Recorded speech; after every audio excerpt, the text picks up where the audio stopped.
I'm not saying a word. The whole episode? Yeah.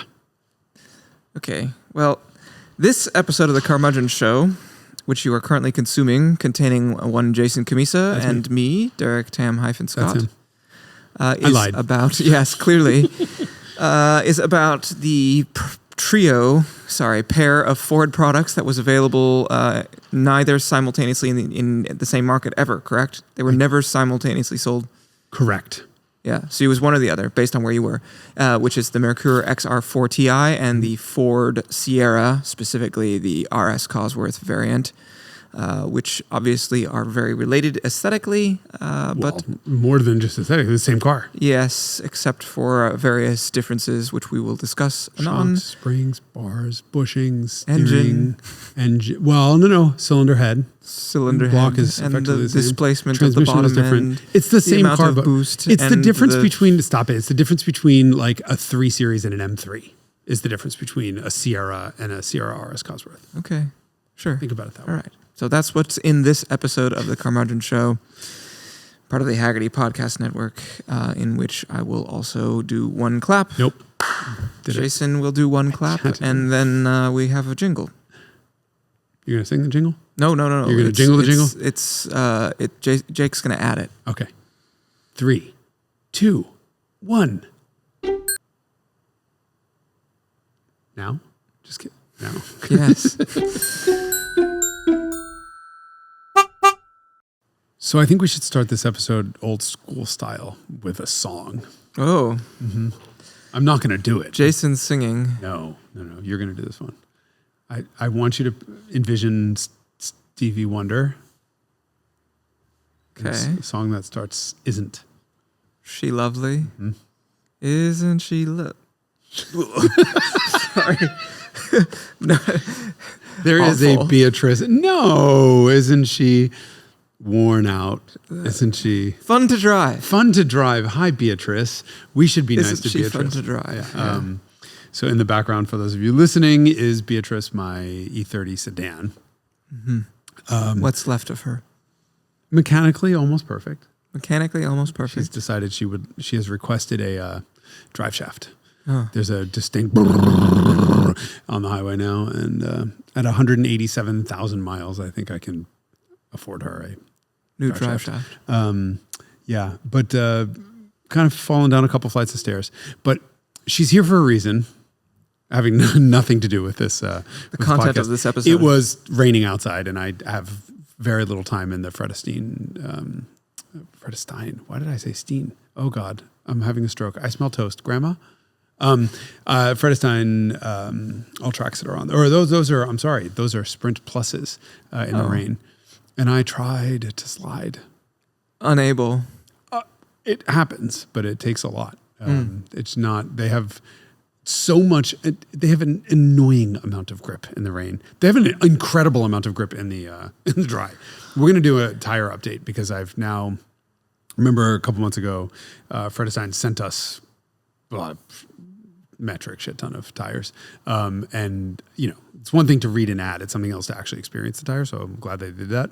I now have a lot of time in all of the tires except for the summers on the e-Golf. So I got to switch those on and then we can talk more about them. But we're not going to do an ad for Fredestein. I'm going to tell you my real opinions, which are going to sound like an ad because, dude, every one of these tires are really good. I like that those tires exist because it's a size that really needs to be served. 15s is an underserved market. It seemed like they were difficult to find in the United States. They started, then stopped, and now they're back. Okay. Yeah, those are 195 50 15s. Which and are, you need the 205 55. I'm sorry. 205 55 15s. I'm thinking Volkswagen size. Yes. 205 55 15s, which is the same size as my Causey. And those are an older, sort of not super crazy high performance tire, and the grip is just stupid. Yeah, they look. Period. They look. Period. They make great grip. They are quiet. I really quite like them. And the alternative in that size is a Yokohama Fleabag V601. Fleeva. Sorry, I mispronounced that.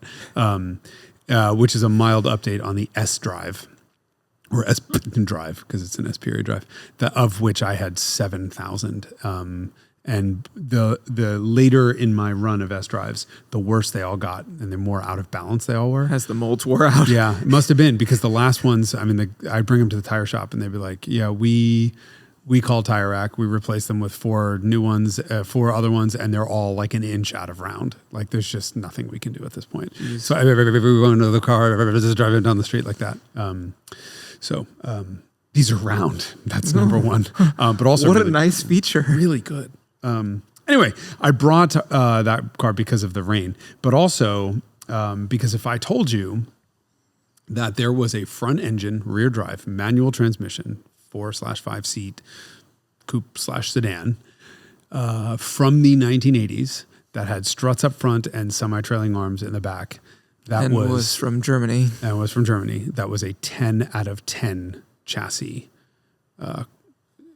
What would you expect it to be? Bum, bum, bum. Maybe a BMW E30? That describes exactly an E30. And out of the box, the E30 is a lovely car to drive. They respond very well to modifications, of which Miss Beatrice has many. For the record, I did not name this car. I don't name my cars. Typically. Nor do I. I've only had one that had a name, and it was provided by the previous owner. This is what happens. Everyone referred. I knew this car when my friend Casey owned it, and she called her Beatrice. I don't even know where the hell that came from, and so I just can't refer to this car as anything other than Beatrice, or Beat Rice, as my friends call it, which gets confusing because I also have a Honda Beat, which is technically a rice rocket, I guess, if you like. And it's a Beat. And it's a Beat. Anyway. So last week, if the timing works on this episode properly, last week I should have published a video on the Merkur XR4Ti, which is a car that also matches the description. Is that a model of robot? Sounds like a Star Wars character. That is a car that was sold by Detroit, but built in Germany. And it was a twin to the Ford Sierra, which was a family sedan. The Merkur XR4Ti was not among the most amazing cars I've ever driven. But in that episode, we had a Ford Sierra Cosworth, RS Cosworth. And I think that might be the best chassis I've ever experienced in my life. Really? From a sedan. Mm-hmm.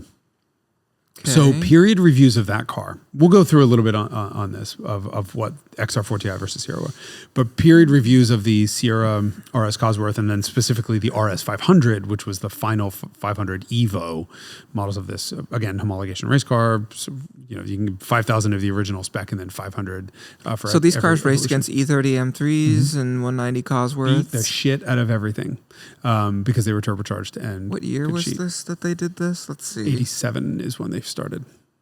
Isn't that when BMW won for the first time? Yeah, well, 87 was British Touring Car Championship, which the Merkur XR4Ti, badged as a Sierra XR4Ti, actually won the British Saloon Car Championship that year.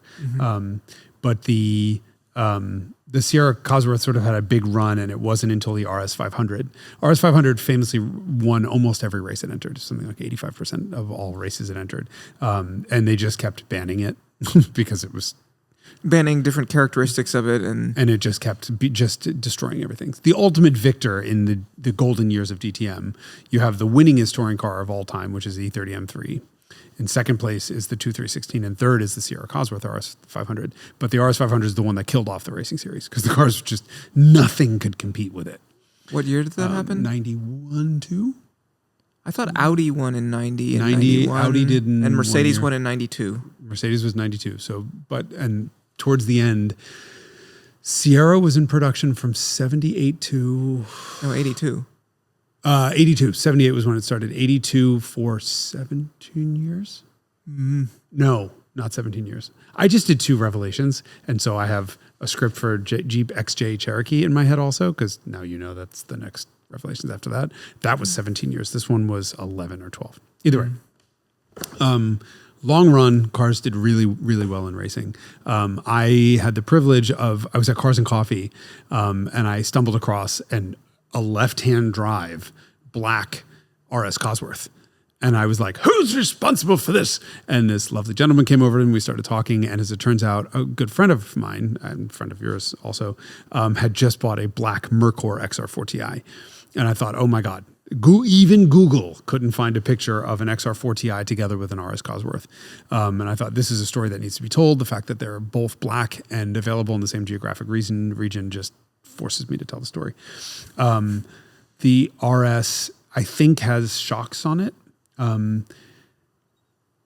Possibly the best sedan steering I've ever felt in my life in terms of response off center, but talkative and dances in your hand and precise and delicious and weighted well and really fast steering. But both of those cars, even the XR4Ti on $45 per piece tires, did this thing where you are 100% unquestionably at the center of gravity of the car, and the entire car just rotates perfectly around you, which is a really weird sensation for a sedan that I didn't have that lofty of expectations on. Body control is the best. The only way I can describe the body control in that car, and all of the suspension tuning, is modern Porsche. The car just absolutely did exactly what you asked of it with no extraneous motions. It felt like one piece where the front and rear did exactly the same thing at exactly the same time. Also, again, rotating around you. Did a couple of very small slides. This car was purchased brand new by its current owner. And so he's had it since 1987. And it means a lot to him. And I was not going to have anything happen and put any sort of damage on this car. But it is the car I've driven up the hill for Revelations. So the Revelations end of the videos is always a drive. I typically put the round trip drive from here to the end point where we turn around is 12 miles. But the run we do is only really 1 or 2. And sometimes 3, depending on where it's the car that I wanted to drive for 8 hours after that. I did actually keep going past where we normally turn around. And then I had Anthony in the car and he's like, you missed your turnout. And I'm like, no, I didn't. I have to keep going. No, I have to go places. I must reasons. drive this. And we had the XR4Ti. I was sitting on the side of the road, so we had to go back and get it and whatever. The car is one of those rare times where you're told by the media and by history books and everything that this car is amazing. And they so rarely live up to that. Holy shit. Just in time for last week's tariffs episode, because there's probably like 6 of them in the US or something obscene like that. What? I can't imagine what the RS500 is like, because it has another host of improvements. But I would say I think we should talk about turbocharged sort of period cars that are fucking way beyond our expectations, or in one way or the other. Beyond beneath. But this is possibly one of the biggest surprises. It is one of the biggest surprises, possibly the biggest surprise of any car that I've ever driven. I was blown the fuck away. If that car had a naturally aspirated Cosworth engine in it and not a turbocharger on it, I would be in the market for one right now. Also, I don't like the way they look. Kind of ugly. You don't think so? Yeah. I don't mind it. I like the front and the side. The back does less for me. The whole car is a little bit frumpy. We had it parked outside, and I don't think we have a picture of this, next to a Mark 7 GTI. And it was Anthony Esposito who turned around. He was like, oh my God, look at how frumpy it looks. Because the back is kind of frumpy and dopey looking. The back is pretty frumpy. Next to the GTI. This is a very aero car, though, at the time. Car. Extremely noteworty how aerodynamic that car was. Before the Audi 5000/100 came out, and that car was even more aerodynamic. But this is like, if you think about what else was being made at the time, cars looked like they were leftovers from the 60s.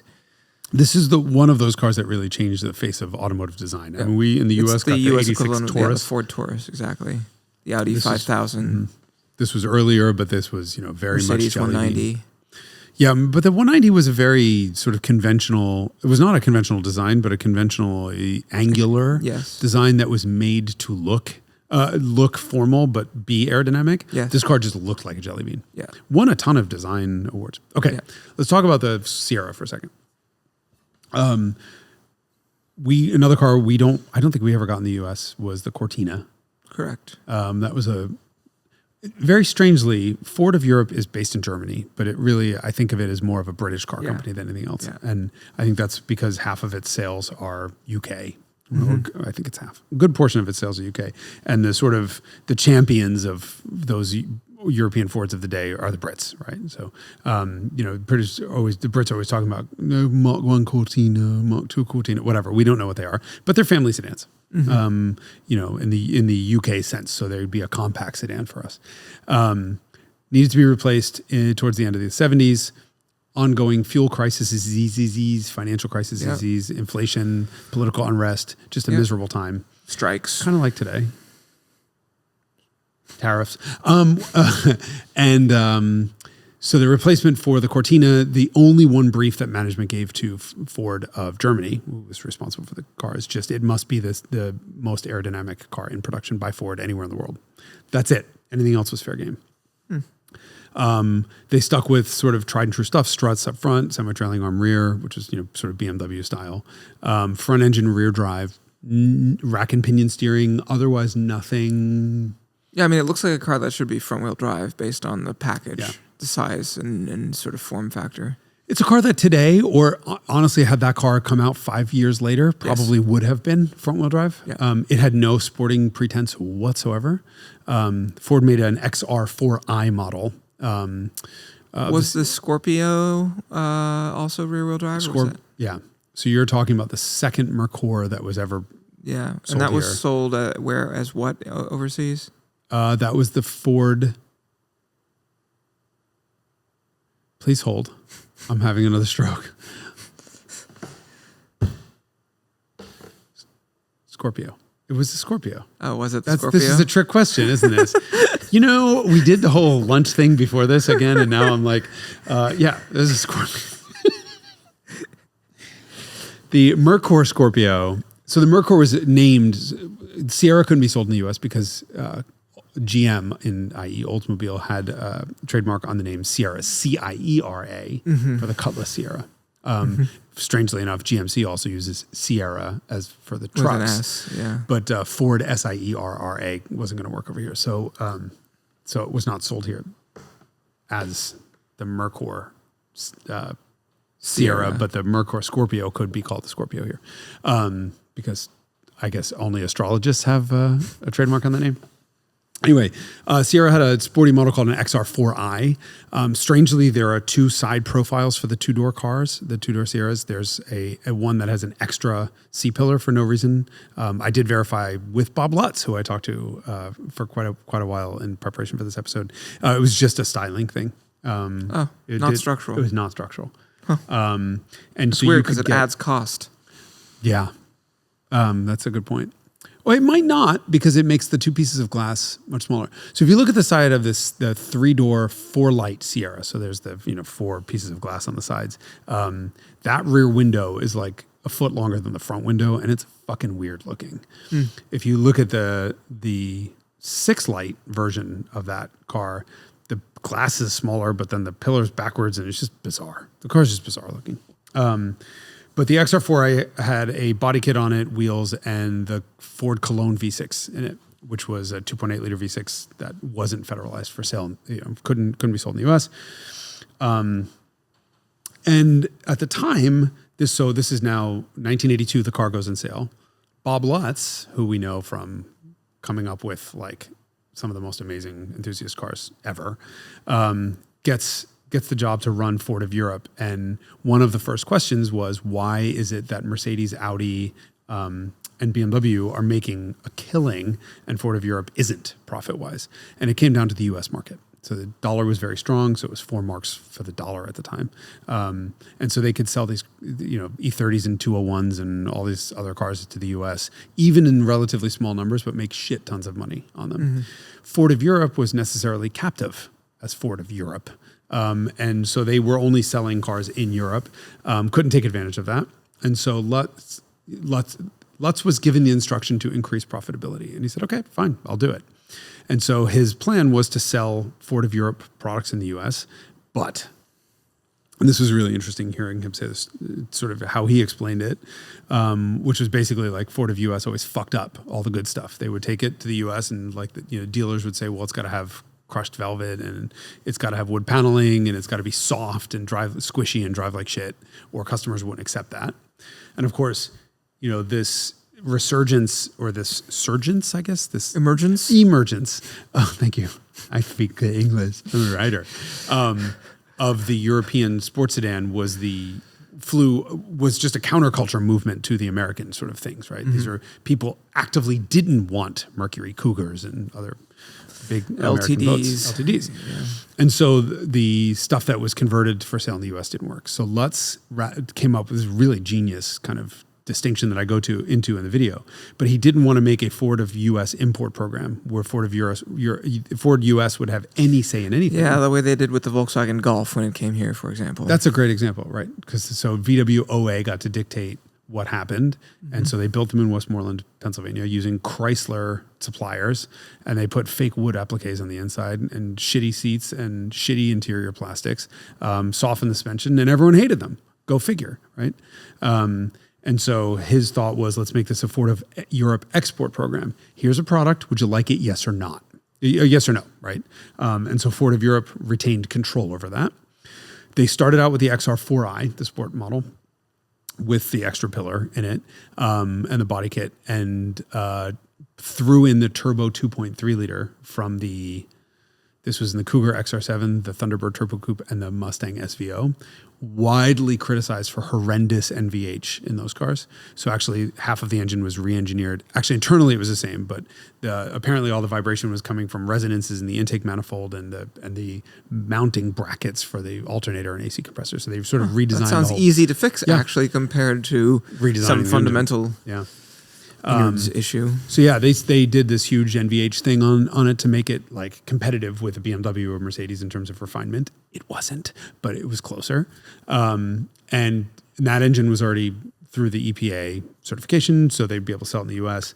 And they had no internal. Was the engine built in the US? Engine was built in Brazil. Shipped, obviously. Right. And so Ford of Europe did not have the ability to engineer the car for US crash and lighting, or to then to modify it for that, or to build it.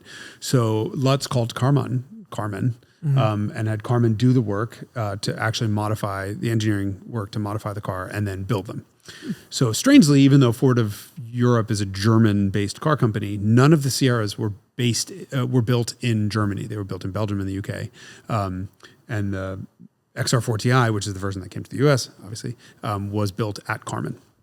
And so they made some structural modifications. Like final assembly, not just bodies. I think it was bodies, because the bodies were modified for. But it wasn't. Did they do a full car assembly, like were there finished cars rolling off the Carmen line? Mm-hmm. Yeah. Okay. Yeah. So they didn't just make bodies and then send them elsewhere to be turned into cars. Yeah. No. The cars were built. So the Merkur badge says Ford Werke, Ford Works, Cologne, Germany, and no, it was actually built at Carmen in not the Osnabrück facility. They have another one. Rheine, or whatever it is, another town in Germany. The car gained 300 pounds in the process, and a lot of it was some of it was structural, and then was a lot of NVH work because they realized that what works for Europeans. Did you perceive a difference in NVH between the cars? No, but also I think a lot of the structural upgrades that were put onto the XR4Ti were then retroactively added to the Sierra Cosworth. And I know the RS got even more structural enhancements. So I don't know which body shell, which ones they used. But anyway, so to make sure that Ford of US couldn't fuck the whole thing up, Lutz's program included the sort of goal that these cars would be sold by independent dealers, which is really interesting. So the goal was to go after. But they just disregarded that ultimately? Yeah. But the goal was to go find franchises, small dealer franchises who were selling Volvos, Saabs, and or Porsches. And those were where they identified. Would be like Saab, Lancia, Volvo, Peugeot, those types of weird dealers. They would be then selling this as a relatively low volume, sort of premium German sports sedan. Everyone called it a sedan. It was only a two-door, but whatever. And that, I think, was a genius plan. This was effectively Lexus, Acura and Infiniti before any of them had done this. Yeah, a dealer that also would sell Alfa Romeos for sure. Yes, yeah. I can. This is a vestige of an era that is bygone now. But there used to be all kinds of weird tie-ups where the dealer would be like, we sell Lincoln-Mercury, Mercedes, Peugeot, and Datsun, or like something weird like that. They still happen every once in a while. There was, when I lived outside of Pittsburgh, there was a dealer that sold Oldsmobile and Volkswagens, and then added Mazda at some point. But this is like kind of gone now, because there's all the CI corporate identity requirements where they're like, you have to have this font and this floor material, and the facade has to look like this color with this finish, and and this is Lexus pioneered this, right? There's these like brutalist 90s or late 80s, probably even when they started building them, Lexus dealers, and there's a handful of them that still exist. Now they're all these big glass boxes, but there's like this sort of subculture of people who like the old style Lexus dealers because they had a very unique sort of sandstone brutalist facade. Well, it's genius, right? I mean, you want the experience from tip to stern or stem to stern to be completely different and different from Toyota. Yes. So ultimately, because it was a Ford of Europe export program, Lutz had no say in what happened once the cars arrived here, and he lost the battle. He was trying very hard, but lost the battle, and Ford gave this new brand of car called Merkur to the Lincoln-Mercury dealers. I should also say Merkur in German is Mercury. So it's kind of it's a great name for those of us who speak German. People who don't speak German look at it and they're like, Jake, what did you call it? Merkur? Merkur. Yeah, Jake called it Merkur. No one knew how to pronounce it. What does the registration card say? MERK. Okay, so it is Z. Okay. For Mercedes. And what is Mercury? MERC, presumably. But it is its own brand. It's not brand. Described as a Ford anywhere. No, correct. It's badged exclusively as a Merkur. There are Ford parts on it, obviously. But it was. Yeah, I mean, like the glass might have Ford logos on it and stuff like that. It should. I think it said Merkur on it because the U.S. glass would be different. DOT. Either way, it was a great idea. The car landed to such fucking unbelievably positive reviews that it's like kind of tough to read at this point. You're like, because we all know, everyone looks at that car and they're like, what a pile of shit. Yeah. Right? That's the car's reputation now. I got to say, undeserved. Like right? a Sterling. That was not undeserved. Yes. No, but they look at it the same way that they look at a Sterling. Yeah. A, what the hell is it? And B, what the fuck is a Merkur? And then C, what a heap. What a heap.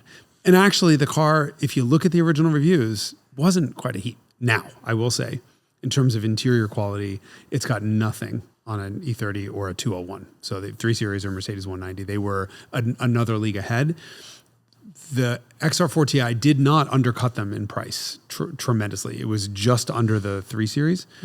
But for the price of a 318i, which was a 4-cylinder, naturally aspirated, anemic M10. Ugh. Yeah, base 3 Series that did 0 to 60 in 10, 8, or 11 seconds. Oh, at least it was seconds. I thought you were going to say something else. 12 minutes. The XR4Ti was 7 flat to 60, which is faster than a Ferrari 308 at the time. Every successive press car got a little slower. So I didn't quite want to ask Bob Lutz, like, hey, so how much did you cheat and how and why? And, how much boost did you run on those fucking things? But hey, I'm sure Ferrari was cheating too. So, it is what it is. Was? Shut up, Derek. Sorry. Car companies optimize for the performance for particular cars. Yes. Anyway, it was a monster. What you got in exchange for the lesser interior quality was just crazy speed. So American, even when it's European. Right. Yeah. Right. I mean, it should have had a 5-liter V8. And that was one of apparently Lutz fought against that because that was, I don't know why, but Lutz fought for the 2.3 turbo. And I suspect... Well, it wouldn't have been an export if they did that. It would have been distinctly American. Right. And remember, the Mustang was trying on sale. To be pitting this thing against Saabs and Volvos and Peugeots. None of whom have pushrod 5-liter V8s. Interesting. And the other thing is, so apparently the final decision came in, the Ford of Europe engineers couldn't get the front suspension to work properly with all the weight of that iron V8. So they went with the 2.3, which is the Pinto motor, which is also an iron head. An iron head on an iron block. I mean, Jesus Christ. But there you have it. I mean, great performance, good looks if you like that sort of thing. I mean, back in the day, sort of, it was just either people loved it or thought it was weird looking with the biplane spoiler on the back. Very, very different, very aero. Yeah. Right. In that era, for sure. I mean, you start to see it with the Fox body, the early Fox body with the rectangular recessed headlights. Yep. It's adjacent, but that was a pretty sporty looking shape, I guess, for that era, given what the Mustang was looking at. And they were sold next to each other. Mustang SVO was sold at the same time as XR4Ti. So it is a little bit of duplication there, aesthetically, overlap, aesthetically and performance wise. They were both front engine, rear drive, manual transmission. You can get an automatic in the XR4Ti, I think. But whatever. I know you couldn't. Don't look at me. I'm sure you had to be able. I don't think I've never touched one. I would say don't not touch one. What a glowing review. That XR4Ti. Okay. So again, it's a friend of mine. He doesn't usually listen to the podcast, so I don't have to be that nice. Okay. Good. Specializes in the cars that are the least desirable cars on the planet, and then goes and buys the shittiest examples thereof. Except his name is Mike. Mike has more Revelations alumni than anyone else. So because he's the only one in the world with an example that still runs of X, Y, or Z. Every time he buys another insert name of shitbox, I'm like, God damn it, Mike, I need to borrow that for Revelations. So it started out, I think the first one we did was Ford Taurus Show, which was actually a beautiful car. It was a really, really nice 30-something thousand miles on it. The world's most perfect VR6 Corrado. I did on that one. He sold those because they were both too nice. He couldn't deal with them. Then had what was a presentable Subaru XT, which was the most fun I've ever had on Revelations Drive, because he basically, the harder I beat up a car, the more he laughs. And so I know this about him. And I know he was like, wreck it. I just don't care. You have insurance on it, go for it. And so I drove that thing up the hill at 14.7 tenths. Stoichiometric tenths, yeah. And one of the front shocks was so blown that if you like pushed down on the fender and went to lunch and came back, it would still be bouncing. And so it just wheel hopped the whole way there. The whole way up the hill, and the dashboard broke, like the vents fell out from the vibration. We laughed our asses off. And I think this is the fourth one of Mike's car. I might be forgetting one. But this car, one owner, really nice shape, 70,000 miles. The two cars that we had in the studio both had 70, they're within 50 units on the odometer of each other. But one was kilometers. One was miles. But a really, really beautifully kept car. Had one unfortunate thing. The original owner apparently had gotten older and forgot to set the e-brake and got out of the car, and it rolled down and hit a boat or something. And so the spoiler was cracked. But otherwise, car needs a little bit of mechanical. Couldn't even finish saying that with a straight face. Typical Mike. So he puts like $4 tires on the car, which just makes the back road drive that much more enjoyable, because squealing tires at 0.2 of a G, but also no brakes. I mean, pedal like all the way down, and right above the floor they start working. And so, working is a strong word. So I, of course, suggesting. I did do the full. I thought, all right, if this is going to go, I needed to go before we get on a mountain road. And so right at the base of the road, we turn the cameras on, and immediately, okay, they work. I'll do the mountain drive. Oh God. At one point I watched the turbo gauge. It starts and then it goes red, like I think it was 12 o'clock. And I watched it go right around all the way back to zero. Ooh. As I'm coming off the throttle going, oh, fuck. The knocking noise made. I just kept thinking, oh my God, I know these motors are good for 600 horsepower, and this thing just put out 450 for a split second. The wastegate's sticking on the car. So I had to be very careful. It does have knock sensor, and so you can hear it on the run up the mountain. It was trying to cut timing. Needs a little bit of help. But it was quick.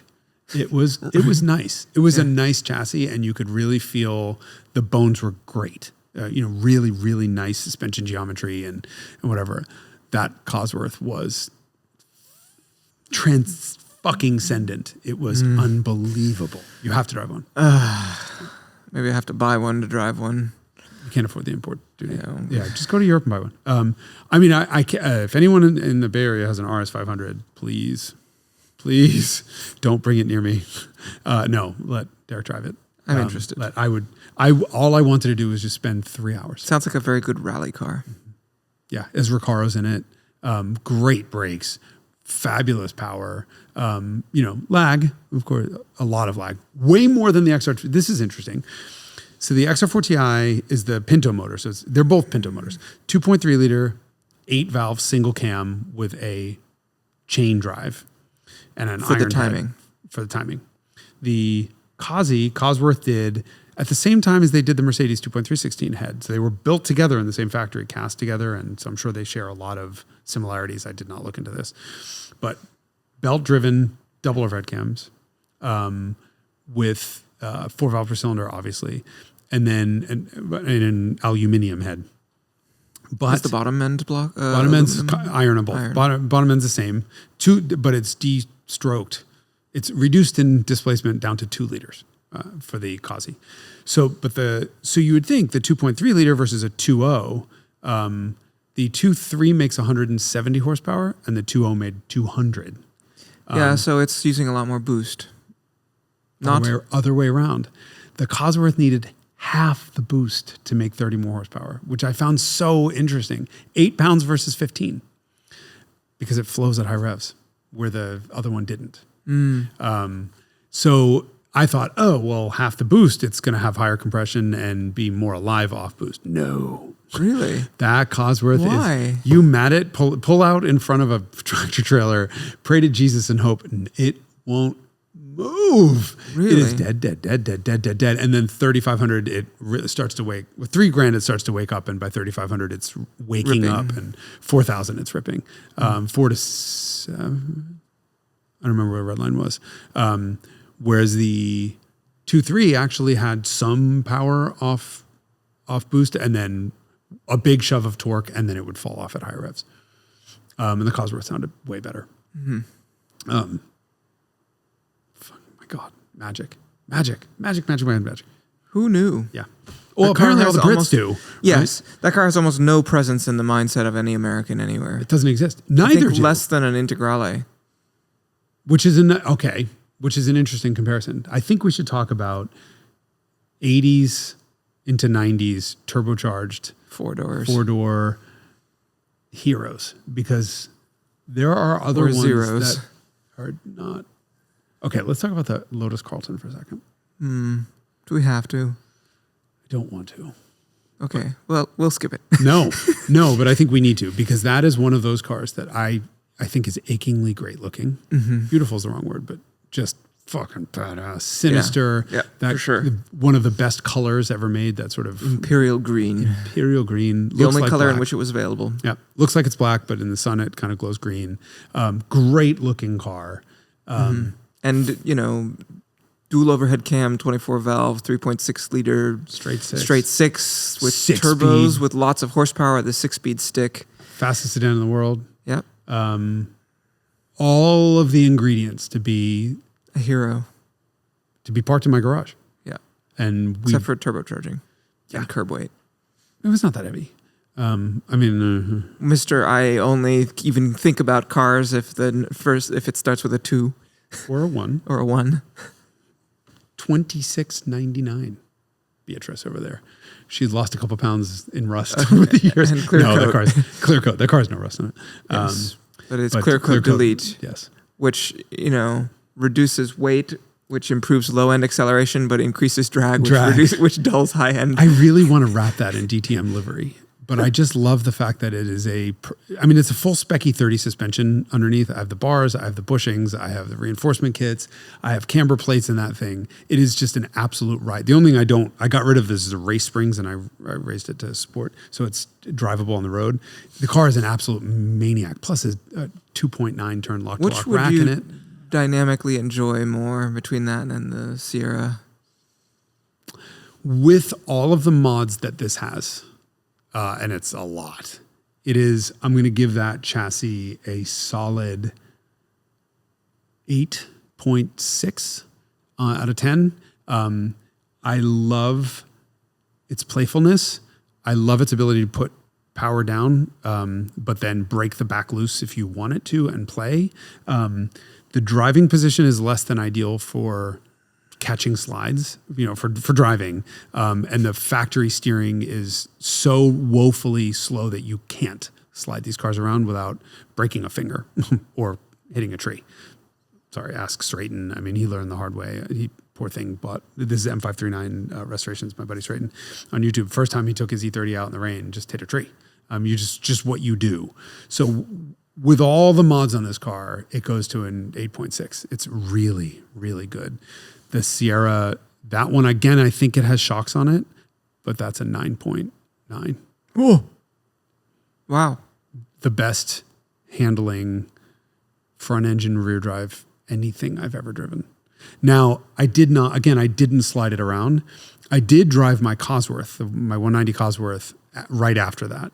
And my observations were, give me the Mercedes engine all day, every day, twice on Sundays, like just aspirated. No contest. The shifter on the Sierra was better, but the Mercedes is a dogleg, so dogleg kinds of win. The Recaros, both cars have Recaros. The ones in the Sierra were very close to the ones in my Volkswagen. Super grippy, super supportive, amazing. The ones in the Mercedes aren't. Are somewhat useless. Mm-hmm. Steering is quicker in the Sierra, not that much. Mercedes steering is actually fairly quick, especially right off center.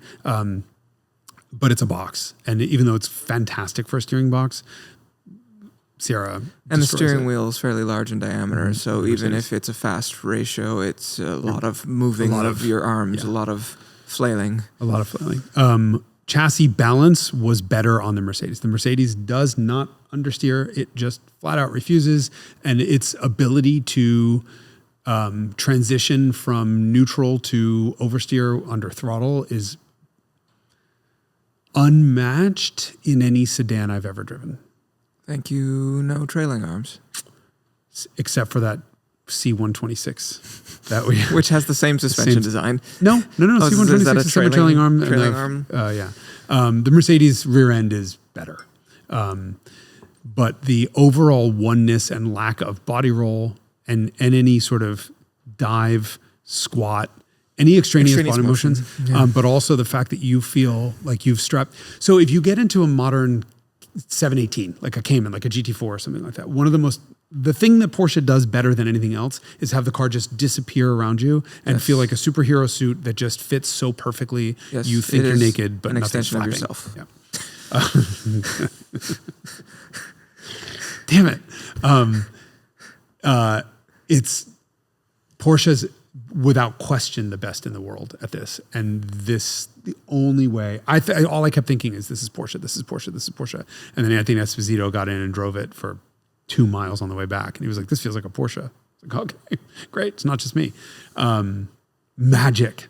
I would love to slide it around some more. I know that the cars were known for being assy, especially by more novice drivers, because semi-trailing arms will rotate on a lift. Yeah. But I like that. But just 7/10, 3/10, 8/10, that sort of enthusiastic driving, no contest. The Sierra was amazing. So, yeah. Good to know. Cosworth is a car, the 190 W201 is a car, much better materials, much better built, way quieter, rides way better. But as an experience, if that thing was naturally aspirated, that poor original owner of that RS Cosworth would have never seen that fucking thing again. Sorry, claim it on the insurance. I scratched the VIN off. It's in my garage if you ever need to see it, but it's mine now. Yeah, that was magic. Okay, so Lotus Carlton. Mm-hmm. I tried to navigate us away from that again. Out of 10. Give it a 1 to 10 rating. Overall to drive. Oh, God. 3.4? Oh, that's mean. Your number's lower. 4.2. 4.2? Is that where you ended up? Look, yeah, it's not that bad, but it's not that great. Fast as shit. Really fast. Pretty damn good steering, if I remember correctly. But, like, it's a hero. It does what it says it's going to do by virtue of being it didn't really rocket. like to be hustled at all. I didn't feel confidence in the chassis. I didn't feel like I knew what was going on or what it was going to do or that it wanted to go any faster. I felt like if I asked it to go fast, it was like, please no, like let's not. Nothing was sort of doing what it was supposed to do, or nothing was sort of coherent. It was very incoherent. Yeah. Every control weight was different. Yeah. I will say that it was so great looking and so fucking fast. Like I did a fourth gear pull. This is... Yeah, and it has insanely tall sixth gear, like just unusably tall. You have to be gear. going over like 75 or 80 to even get it into But that it's like gear. 2,000 RPM at 80. Yeah. Yeah. No, it's unusable. But at 90 or at 100, I'm sure it's fabulous. This was a function of it was effectively a limitation. Yeah, There was only from one the parts bin. Yeah, it was one 6-speed transmission available in the world that would handle that torque, and it was the ZF unit from the C4 Corvette ZR1. Mm-hmm. And then GM had two, I think it was. God, I'm reaching back into my memory banks on this. I think Holden had two limited slip differentials that could handle that torque. And this was the shorter of the two ratios. That's all there was. So they would have had to go and make a bespoke limited slip diff to get the correct ratios in this, and that was out of the scale of the project. And they used what they had. Yeah. But ultimately, the car is a straight line, absolute monster. That's beautiful. Period. Where the RS was transcendent. Something else with an RS2 badge on it that should have been terrible. But was the also RS2. Yeah. It's not getting a 9 point anything from me, Yeah. chassis wise, but it's where most Audis are in the 0.3 to 3.2 range. I'm going to give that car a solid 8 like that. Same. Yeah. Yeah. That was exactly the number I was thinking. Yeah. Turns, Yeah, great turns, steering. exactly. It stops. It feels coherent. It has a lot of suspension travel. It's unflappable. It doesn't degrade as you go faster. That's one of my least favorite characteristics of a car is when it starts to degrade dynamically as you go faster.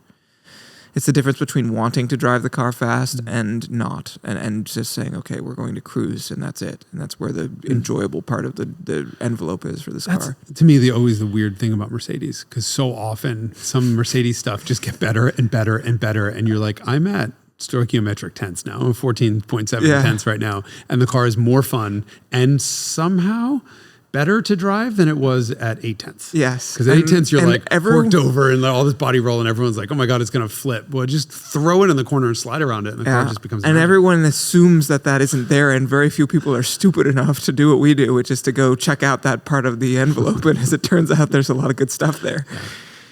I'm going to go on another rally with that SEC. It's coming. We're doing one. No, I'm not going to make it. I don't think I'm going to make it. It's the large barge. This was inspired by you, the large barge charge. Yeah. The large barge rally, because this all happened because I got out of my CSI. Again. Also because we brought those 560 SEC on the last one. Well, what happened was I drive some of these cars such a short drive, right? The Revelations video, you're seeing me driving it. That's the first time I'm pushing this car. The first time, I drive 6 miles to not even, I don't even think, it's 4 miles from here to the sort of where we start filming. And that's just warming up the car. And then we turn the cameras on, and the first 2-3 corners, I figure out what the car's going to do. And I have maybe 12 corners and by the end, it's steeper and tighter. So I'm a little more comfortable sliding stuff around. But you're watching in real time while I learn these cars. And my 850, the CSI, I did not expect to do what it did on that road. And so I bombed up that road for the episode. And I have since not driven that car in anger like that again. But I got out of the car. I'm like, I want to go do this for 5 days in this car, which inspired then let's get all of our big cars together. What are you bringing on the large barge charge? 129. It's not that large, but it's heavy. With curb weight. I have given everyone a mandate that they should bring a vehicle with a curb weight of at least 4,000 pounds if they own one. So this should be the corpulent rally. Yes, the large barge charge. 4184 for my for 850 CSI. And I think the 129 is around 4150. Can we borrow your scales? Yeah. We want to have a weigh off one night at the house. You're not going to want to bring them to the scale. I know, for rallying. 100 I know. pounds. We would have to have somebody who isn't rallying, who's just driving up, meet us there with them. I might be able to drive. If I drive you up, if I drive up afterward, whatever, we can talk about logistically. Yes. But if they fit, the scales are big. If they fit in the I know. CSI, I might be able to meet you guys up there. But yeah, I do love a porker that can dance, a big fat car that can really move. Yeah. Do we have any other cars on our list of like sedan heroes that you meet that can really dance? Like a Maserati QP5. Like a Maserati. I've never driven one hard. You're kidding. Oh, well, here you go. I made a list. Here's everything you need to know. It was a Ferrari sedan. Yeah. Do the math. Yep. Fucking magic. Unlike the Tema 832, which was also allegedly... I had a lot of fun in that car, but again... But not because it was good. No, because it was front-wheel drive V8 and stupid. Yeah. Yeah, I think that car was fun. But Saab 9000... But not good. Same thing. Yeah. Fast, not particularly good. I mean, a good car, but not good at... Not dynamically fun or a car that thrives on being hustled. Right. Which is true of both the Tema and the Saab. Another car that you mention often that you don't like because it gets less good as it goes faster is an E39 M5. Yeah. That is a unpopular opinion. Yeah, it is. It's correct. Yes. Yep. But yeah, most people... I think the people who really like that car are not driving it to as hard as as fast as it will go. And that's just, that's the kind of person who buys an M5 versus an M3. If you want to drive a car that's fun to drive as fast as it will go, you get the M3. I mean, if we think about I did like the E28. I thought the E28 got better as I went faster, actually. I would agree with that only because it was such a non-event in a normal sort of driving circumstance. It was just fine. Yeah, but it was a car that thrived and came into its own and became interesting once you were hauling the mail. And it's not that interesting of a car if you're not hauling the mail. And I've never driven an E34 in anger. Neither have I. I'm guessing it's similar to E28. E39, and then next after that was E60. I don't love E60s to drive. I like them, but they're heavy-handed. Yeah. And that car, the joy of it is the engine and all of that stuff. And this is a car, there's different types of cars that are good at different types of things. And this is a car that you want to just rip through the gears in, and that makes it, I think, a bang. And which car? The E60 M5. It makes it a bang instead of a Marray, because a Marray for me has to be a car that just thrives and becomes joyful and like exceptional when you're going, really hauling. The reason that I sort of going down the lineage is because I think we can agree E28 is nice. E34 probably similar. E39, great car, doesn't love to be hustled. E60 kind of same thing. F10, no, really? You don't want to hustle that car. No. Really? It will spin. You will spin it immediately. Everyone spun it on the press car launches of those cars. They were uncontrollable. Really? First generation turbocharged. BMW had yet. This is sort of the corollary of the F80 or F30 sort of chassis car that just couldn't handle its own power. And the current one is amazing dynamically. But this is a car that's not interesting at all until you start pushing it. It's just boring. And then when you start to really push it, you look down at the speedometer and call a priest to go repent. It's bad. You're always going, there's cars where you're like, oh, I thought I was going 70 and I'm going 77, right? Cars that are 10% faster. Every time I look down on a back road in that car, I'm going 30 or 40 miles an hour faster than I thought. And that's just not enjoyable for me and my license and my insurance premiums. Yep. Okay. Other sedan-y turbocharged E stuff. Did you have other stuff you came up with? I have to think. I don't know. Let me consult the list. We talked about Audi products and the Carlton. Delta Integrale we sort of glossed past. Delta's an interesting one. How do you feel about Deltas? The thing about that car that makes it fun is how fast you can go in it and have it be able and happy to do it. At normal speeds, it feels like a shitbox. The whole dashboard rattles. It doesn't make good noises. The shifter's not very good. It just doesn't, it's not really an enjoyable experience for most use cases. And even when you're going fast, it's fun by virtue of how fast it is and how capable it is, but not the most like playful or of character, which is what you want if you're in a racing competition environment, right? You want something that makes it easy to go fast because then it's less fatiguing and you can do it for longer periods and, there's more margin. I feel like the Delta is one of those other heroes, like, just sitting in that seat and looking at the gauge cluster is a magical walking experience. around it or, driving it, it's an acoustic non-event. Yeah. I really don't care for how they sound. Sounds like it revs to 3,000. And it is a modern WRX. Less modern. I'm sorry. It is the modern Intercross. I did have too much lunch and not enough caffeine. Sir, waiter. WRX does the same thing where they're just kind of crappy cars, mostly, most generations. And, they sound like nothing at best and crap at worst. And then you get on a back road and you just can't upset it. Like no matter what you hit, no matter, terrain-wise. So much suspension travel. Yep. So much grip, so much ability to put power down, which just gives you this confidence to go so insanely fast that's in disproportion to how much horsepower the car has. Remember we took the Lotus Emira on a road outside of Carmel Valley Road. And we bombed this road and it was just, the car was magic. And then I sent my boss's boss out in a Z06 Corvette and he had to turn around because it was just scraping everywhere and miserable. 2 generations ago, WRX and STI were launched on that road, and Subaru chose wisely. And I just remember looking down, and the speed limit on that road, because it's in Carmel Valley Road, Mexico, is no speed limit. And I was routinely going, like, most cars you're managing everything, and you're sort of 40 miles an hour to 40 to 50 miles an hour is kind of the fastest you can go. It was like 60, 70, 80, 90 miles an hour, like, between you're squirting between corners and you're like, oh, that looks really bumpy. I don't care. Yeah, and you just like weird bridges and like shit.